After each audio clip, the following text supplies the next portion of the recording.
Well, the assassins asked, "Will you open your mouth now or not?" "Ah, you do not answer? Very well. This time you shall open it." Taking out two long, sharp knives, they struck two heavy blows on the marionette's back. Happily for him, Pinocchio was made of very hard wood, and the knives broke into 1,000 pieces. The assassins looked at each other in dismay, holding the handles of the knives in their hands. "I understand," said one of them to the other. "There is nothing left to do now but to hang him." "To hang him," repeated the other. They tied Pinocchio's hands behind his shoulders and slipped the noose around his neck.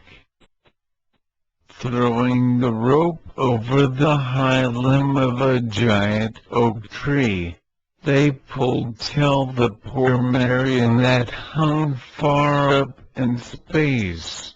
Satisfied with their work, they sat on the grass waiting for Pinocchio to give his last gasp.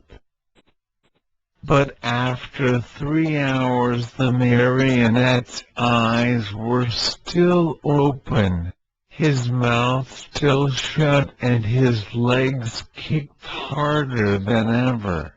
Tired of waiting, the assassins called to him mockingly, "Goodbye till tomorrow. When we return in the morning, we hope you'll be polite enough to let us find you dead and gone and with your mouth wide open." With these words they went. A few minutes went by, and then a wild wind started to blow.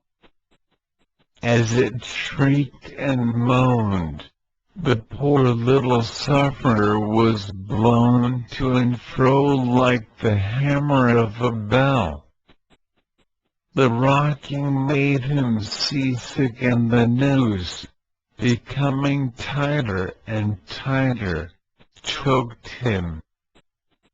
Little by little a film covered his eyes. Death was creeping nearer and nearer, and the marionette still hoped for some good soul to come to his rescue, but no one appeared. As he was about to die, he thought of his poor old father, and hardly conscious of what he was saying, murmured to himself, "Oh, father, dear father, if you were only here." These were his last words.